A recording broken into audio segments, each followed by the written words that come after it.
কষ্ট লাগে কখন জানেন?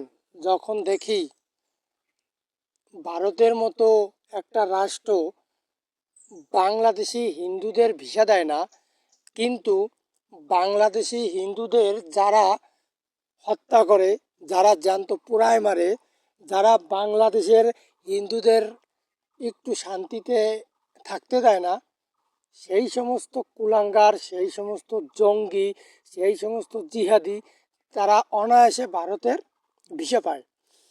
যারা রাত দিন 24 ঘন্টা ভারতকে গালিগালাজ করে, যারা ভারতের সেভেন সিস্টার খেয়ে দেওয়ার কথা বলে, যারা চিন্তা করে যে ভারতের সেভেন সিস্টার ভারত থেকে আলাদা করে দেবে, যারা চিন্তা করে উম, যুদ্ধ করে ভারত দখল করে নেবে, ভারতের লাল কেল্লায় জিহাদি পতাকা উত্তোলন করবে, তারা ভারতের ভিসা আরামসে পেয়ে যায়।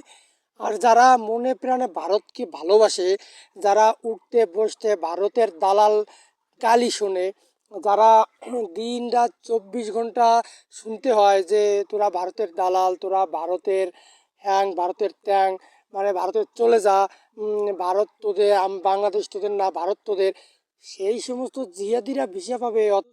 অথচ যারা গালিগালাজ শুনবে তারা ভিসা পাবে না। একটা ভারত একটা হিন্দু সংখ্যাগরিষ্ঠ রাষ্ট্র, যদিও সেকুলার, কিন্তু হিন্দু সংখ্যাগরিষ্ঠ রাষ্ট্র। ভারতের এখন রুলিং ক্ষমতায় আছে বিজেপি, যারা সবসময় বলে যে পাকিস্তান, বাংলাদেশ, আফগানিস্তান, এই সমস্ত দেশ থেকে যে সমস্ত হিন্দুরা অত্যাচারিত হবে, প্রতারিত হবে, তারা ভারতের নাগরিকত্ব পাবে, তাদের ভারত দেখবে। কিন্তু আরামসে কি দেখতেছি, বাংলাদেশের হিন্দুরা ভিসা করতে গেলে কোনো ভিসা নাই, স্লট পাওয়া যায় না। 20,000 30,000 টাকা করে মানে দিয়ে তারপর একটা স্লট নিতে হয়, তাও মেডিকেল ভিসা হয়, তাও ট্যুরিস্ট ভিসা হয় না, তীর্থ ভ্রমণ ভিসা হয় না, কোনো ধরনের ভিসা হয় না, শুধু মেডিকেল ভিসা হয়। তাও স্লট নিতে 20,000 30,000 টাকা খরচ করতে হয়। অথচ যারা ভারতকে গালি দেবে, যারা নরেন্দ্র মোদীকে গালি দেবে, যারা মনে করে যে ভারতকে গালি দিলে সেটাই দেশপ্রেম, তারা ঠিকই ভারতের ভিসা পাচ্ছে। এবং তারা শুধু ভারতের ভিসাই পাচ্ছে না, ভারতকে ব্যবহার করে ভারতীয় দেশে গিয়ে তারা ইউরোপের ভিসা নিয়ে আরও উন্নতশীল কান্ট্রিতে চলে যাচ্ছে। অথচ বাংলাদেশের হিন্দুরা পুরোপুরি বঞ্চিত। কথাটা অনেক কষ্ট নিয়েই বলতে হয়, দুঃখ নিয়ে বলতে হয়।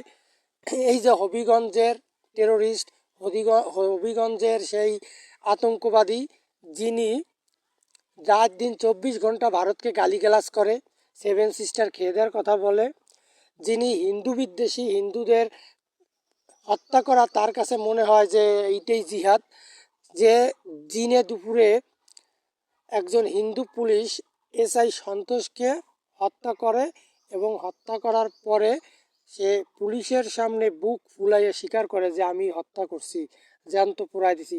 সে ভিসা পায়, সে ভিসা নিয়ে ভারতের অবস্থিত পর্তুগালের অ্যাম্বাসিতে গিয়েছে এবং সেই ভিডিও ভাইরাল হয়েছে।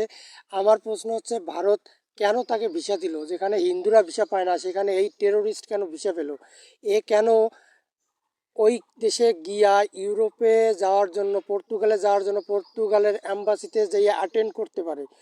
এর কেন ফিউচার, ভবিষ্যৎ গড়ে দেওয়ার জন্য ভারত হেল্প করতেছে, অথচ হিন্দুরা পায় না? আমি বুঝি না, হিন্দুদের দেখার কি কেউ নাই? বাংলাদেশি হিন্দুদের কি ভারত দেখবে না? কেন ভিসা ছাড়তেছে না? প্রশ্ন রেখে গেলাম ভারতীয় প্রতিটি মানুষের কাছে।